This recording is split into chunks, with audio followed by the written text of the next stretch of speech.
Bonjour à tous, bienvenue une fois de plus sur Bonjour Live en ces jours. C'est vraiment un jour béni dans lequel le Seigneur aimerait nous parler, il aimerait nous toucher. Il aimerait aussi répondre à tous nos problèmes parce que c'est le Dieu que nous servons. C'est un Dieu qui résout tous nos problèmes. Il est aussi le Dieu qui guérit tous nos maladies. Et c'est pourquoi suivez réellement dans cette attente de ce que le Seigneur aimerait faire pour vous en ces jours. Le thème de ces jours, c'est l'habitation du Seigneur. Et pour cela, nous allons lire en Job, chapitre 8, à partir du verset 6. La Bible dit ceci: « Si tu es juste et droit, certainement, alors il veillera sur toi et rendra les bonheurs à ton innocente demeure. Amen et Amen. » Nous voyons clairement ici qu'il y a une condition qui est placée sur nous pour que nous puissions réellement bénéficier de la bienveillance du Seigneur. Notre Seigneur est celui qui veille. La Bible dit, si l'Éternel ne veille pas, ceux-là qui veillent, il veille en vain. Il n'y a que Dieu qui peut garder ton âme. Il n'y a que Dieu qui peut protéger ton corps. Il n'y a que Dieu qui peut protéger ta famille, qui peut protéger ton ministère au-devant de celui qu'on appelle les voleurs, qui vient pour voler, pour égorger et pour détruire. Il n'y a que Dieu qui l'a vaincu et qui est capable de les vaincre aussi aujourd'hui, parce qu'il y a des gens qui disent « Non, je n'ai pas besoin de Dieu, j'ai déjà l'argent, je suis bien positionné dans la vie. » Vous ne savez pas ce que demain vous réserve. Notre Dieu, il est capable de nous secourir, même par rapport à certains événements de la vie que nous ne connaissons pas. C'est pourquoi nous ne craignons pas l'avenir, on ne craint pas demain, parce que nous savons que le Seigneur, il est en train de veiller pour nous. La Bible dit, c'est lui qui veille sur Israël. Il ne sommeille ni ne dort. Aussi, vous appartenez au Seigneur. Là, vous pouvez dormir. Et Dieu devient votre sentinelle. Il n'y a rien qui peut surprendre Dieu partout où vous êtes. Travaillez avec Dieu. L'habitation du Seigneur, ça veut dire travailler avec Dieu. Dieu veille sur ceux-là qui sont avec lui, sur ceux-là qui suivent ses préceptes, sur ceux-là qui suivent sa volonté, sur ceux-là qui suivent ses instructions. Nous vivons dans un monde aujourd'hui où plusieurs personnes ils veulent bénéficier de Dieu, mais ne veulent pas suivre les instructions du Seigneur. Jésus aussi nous dit dans la parole de Dieu, il dit, voici, je toque à la porte. Si quelqu'un ouvre, si une personne ouvre, nous viendrons, moi et mon Père, et nous ferons de sa demeure notre demeure. Aujourd'hui, le Seigneur, il aimerait se charger de vos besoins de sécurité. Le Seigneur aimerait se charger de vos besoins et de vos préoccupations. Quand votre demeure devient la demeure de Dieu, alors ce qui vous affecte le Seigneur. Ce qui vous touche, il touche au Seigneur. Oh, le Seigneur, il ne permettra pas qu'on puisse toucher sa demeure. La Bible dit, ne touchez pas à mes oins, ne faites pas du mal à mes prophètes. Ce sont des bonnes paroles, mais ces paroles, elles n'auront de l'impact que quand nous permettons à ce que Dieu puisse donner des règles, puisse donner des instructions par rapport à la manière dont nous allons vivre. Si nous voulons bénéficier de cette couverture du Seigneur, si nous voulons bénéficier de cette protection du Seigneur, nous devons permettre à Dieu de dicter la manière dont nous allons vivre. Deux personnes ne peuvent marcher ensemble s'ils ne s'entendent pas. La plupart des fois, nous voulons que Dieu puisse nous écouter. Nous voulons que Dieu puisse répondre à nos prières, mais nous ne voulons pas suivre ses exigences. Les exigences du Seigneur, elles ne sont pas un fardeau, elles sont notre bonheur, elles sont notre bénédiction. Nous voyons dans la parole de Dieu, en Deutéronome 28, là où Dieu donne les règles et les instructions qui allaient introduire Israël dans une vie de bénédiction. La protection du Seigneur, c'est réellement une bénédiction et c'est pourquoi vous pouvez travailler dans la tranquillité. Quand nous savons que nous sommes couverts, nous allons travailler dans la tranquillité. Nous ne serons pas agités comme les gens du monde qui se préoccupe et qui s'inquiète de beaucoup de choses. Vous comprenez, la vie du monde, cette vie d'indépendance est aussi une vie d'inquiétude. Quand Jésus avait vu les disciples s'inquiéter de ce qu'ils allaient manger, de ce qu'ils allaient se vêtir, il les a dit non, c'est les païens qui cherchent ces choses. En d'autres termes, c'est les païens qui s'inquiètent par rapport à ces choses. Pour vous, vous êtes couverts. Et ce qui vous couvre, c'est le fait que vous cherchez premièrement les royaumes des cieux et ce qui est droit devant Dieu. Aujourd'hui, changer des priorités dans la vie.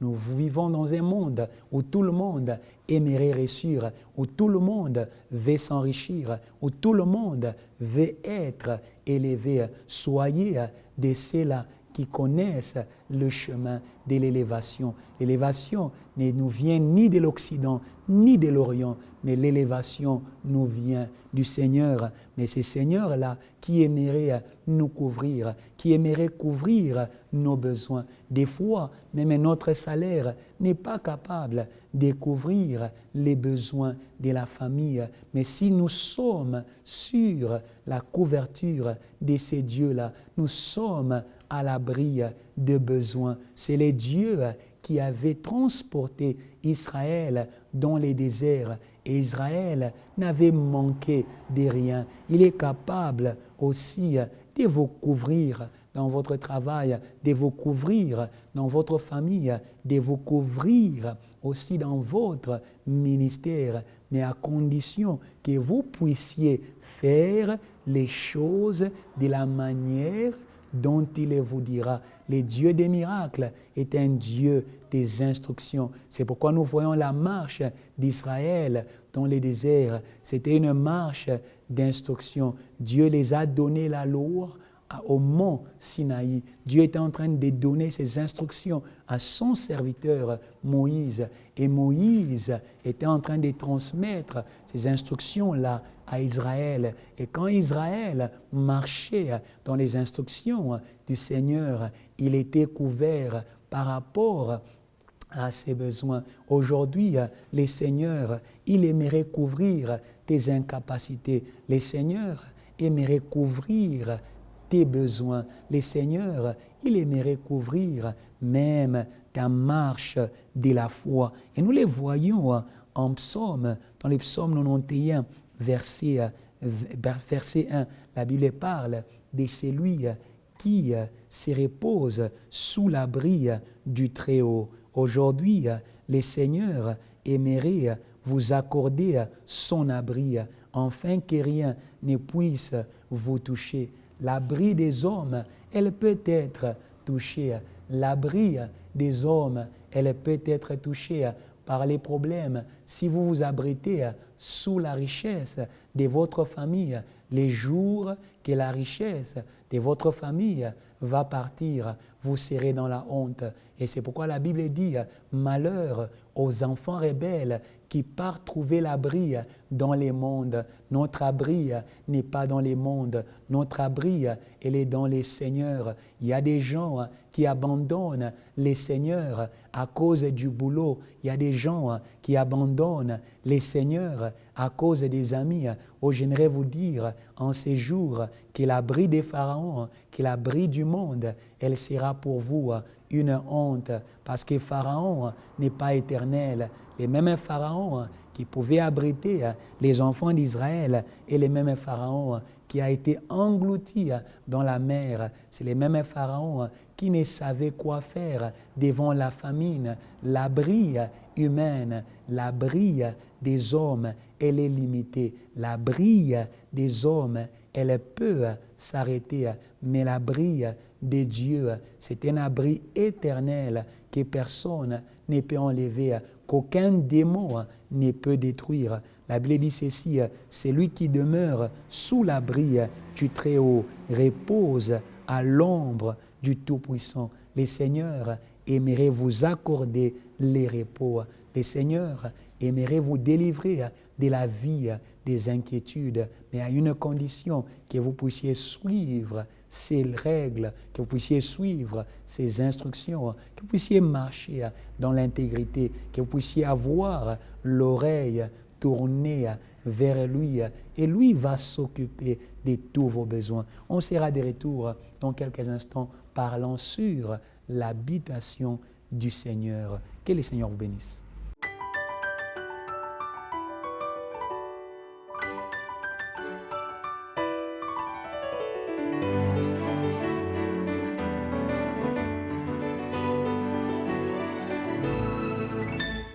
Vous la parole malgré votre langue, Jésus vous aime. À vous la parole malgré votre langue, Jésus.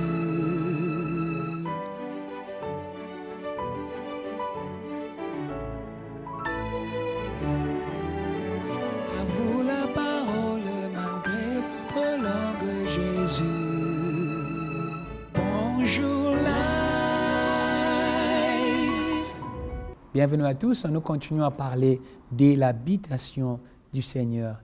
Le Seigneur aimerait vous couvrir, le Seigneur aimerait vivre avec vous. Nous voyons depuis le commencement des temps, ça a toujours été la volonté de Dieu de vivre avec les hommes.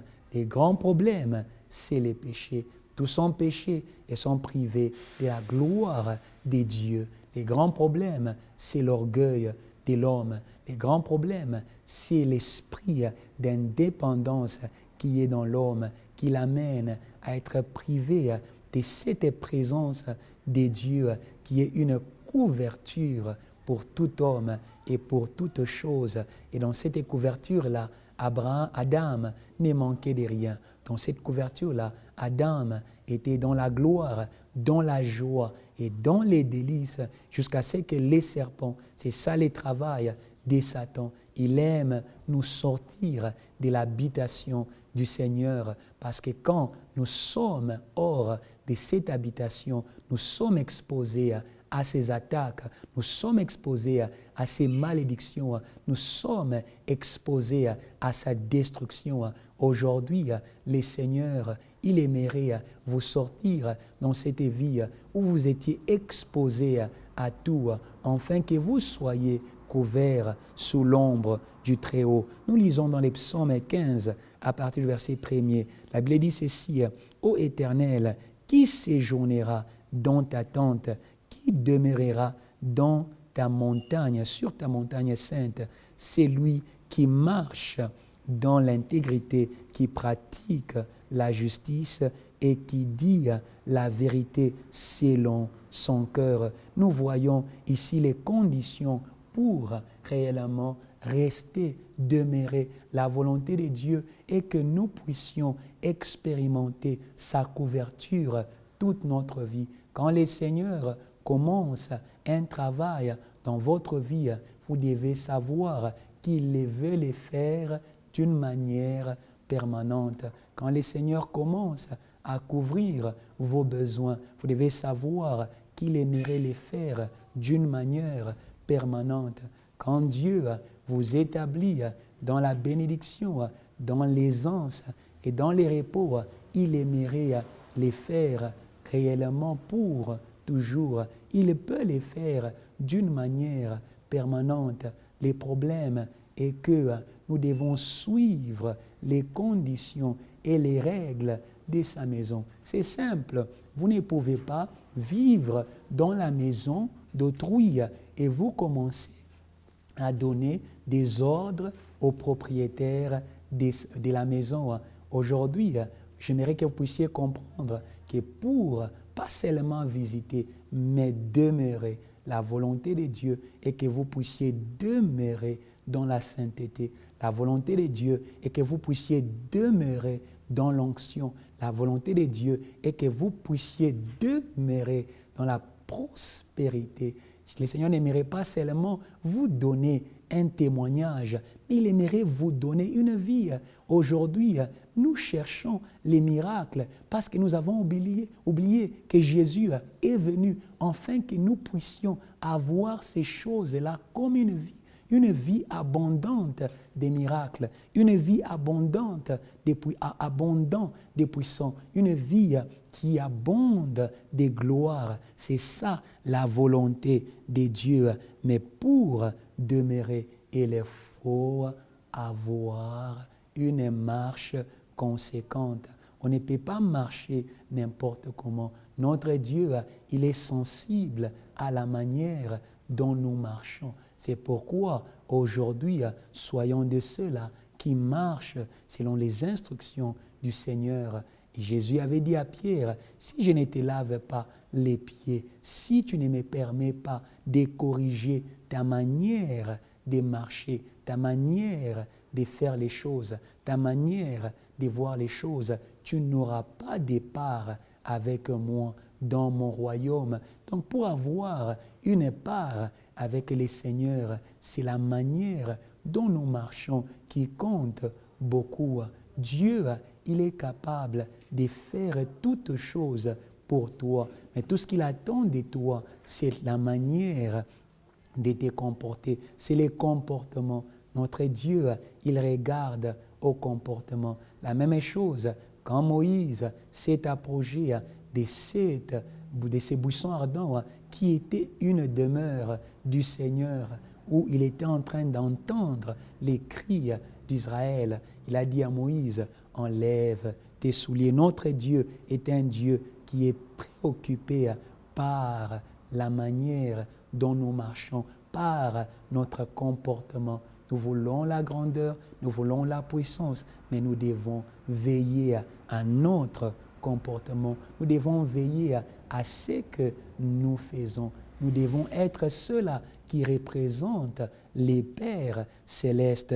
La Bible dit, vous êtes la lumière du monde. Et cette lumière consiste à ce que quand les hommes verront vos bonnes œuvres, ils vont glorifier votre Père céleste. Oh Dieu aimerait que vous soyez son ambassadeur partout où vous êtes, que ce soit à l'école, que ce soit dans la famille, que ce soit dans votre pays. Il aimerait que vous soyez l'ambassadeur de Dieu et sa bienveillance sera au-dessus de vous et sa couverture sera au-dessus de vous. Les dieux ou les pères qui est dans les lieux secrets, c'est dans cette demeure-là qu'il est en train de voir tout ce que nous faisons. Il est en train de voir même ce que nous disons. C'est une condition. Si nous devons être l'habitation du Seigneur, si nous devons partager dans cette protection du Seigneur, nous devons être les gens qui veillent sur ce que nous disons. Nous ne pouvons pas parler n'importe comment parce que nous servons un Dieu de vérité. Et c'est lui qui ment, c'est le diable. Depuis le début, il est le menteur. Et quand il ment, il parle de ses profondeurs. C'est sa nature de mentir parce qu'il ne demeure pas dans la vérité. Soyons ceux-là qui demeurent dans la vérité. Soyons ceux-là qui demeurent dans la volonté de Dieu. La Bible dit, les fils, c'est celui qui demeure dans la maison. C'est celui qui demeure dans la volonté de Dieu. C'est celui qui demeure dans la parole de Dieu. C'est celui qui demeure dans la vérité. Oh, la parole de Dieu, c'est réellement un abri. Ça va vous couvrir. La Bible dit, c'est lui qui écoute la parole de Dieu et la met en pratique. Il est comme un homme qui a bâti sa maison sur les rocs.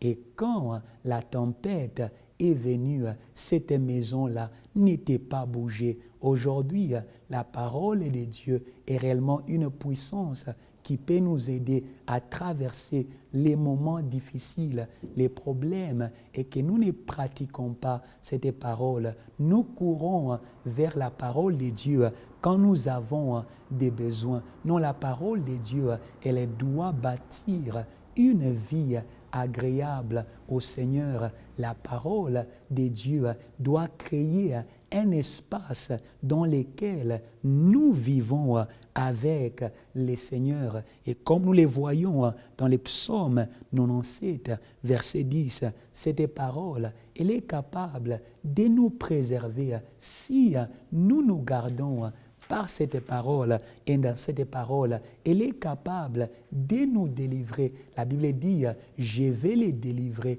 parce qu'il m'aime. Une manière d'aimer Dieu, c'est d'obéir à ses commandements et à ses instructions. Et vous allez voir qu'il va arrêter les méchants. Des fois, Dieu aimerait vous secourir de la main des méchants. Mais quand il regarde votre vie, elle n'a pas de différence avec les méchants. Aujourd'hui, soyez de ceux-là qui font la distinction, parce que Dieu fera une distinction entre ceux-là qui les servent et ceux-là qui ne les servent pas. Today, I want to speak to somebody who doesn't know Jesus. Jesus says this. He says, "Behold, I am knocking at your door. If anyone hears and opens, I will come in, and I and my Father will make of that house our own." Today, I want you to know that what you are hearing is not just the words of men, because the word is with God, and the word is God. When you receive the word, you're receiving God Himself. And when you receive God Himself in your heart, your concerns become His concerns. Your problems become His problems. Your sin becomes His to deal with. Oh, what amazing grace we have found in Jesus. Sometimes we know what is good for us to do, but we lack the power. But if today you can decide to make your life a house for Jesus, I will say to you the truth. He is the Almighty God. He has the power to truly deal with the things that you were not able to deal with. Let it be sin, let it be disease, and let it be any form of need that you have in your life, because the Bible says to all those who received Him, He has given the power. So when your life becomes a house for Jesus, it will be filled with the power. He has given the power to become the children. This power is an ability to make demands on God. And today, the first demand that I call you to make is salvation. All those who call upon the name of the Lord, they surely will be saved. If that is your decision, I want you to make this prayer with me. Say, "Lord Jesus, I have heard your word, and my life has been a wreck, destroyed by sin and by my own desires. Therefore, today I come back to you. I come to your word, that you may forgive me, and that you may restore me, and that you may renew me, and give me a new identity in you, Jesus. I believe that you are the Son of God, that you died and rose again from the grave in order to give me a new life. Thank you, Jesus, for changing and saving my soul today. Amen and amen. God bless you so much. If you made that prayer, believe you're a son of God. And from today, your prayer can be heard in heaven. And therefore, I call you that you can become an intercessor for the salvation of somebody else who doesn't know Jesus. That is our work here at JTL, Jesus Christ to all languages. And we are based here in Johannesburg, right in Braamfontein, at the University of Wits, and also next to the Methodist Church, the old Dutch Reformed Church. We are also in Cape Town at CPUT University. All you need to do is just go to our website and you get more information about what JTL is doing in South Africa and in the nations. All I call you to do is that you can become somebody who's going to sow into the salvation of other people. There is no greater calling in this world. May God bless you as you continue to watch Bonjour Life. Remain in the presence of God. Bonjour.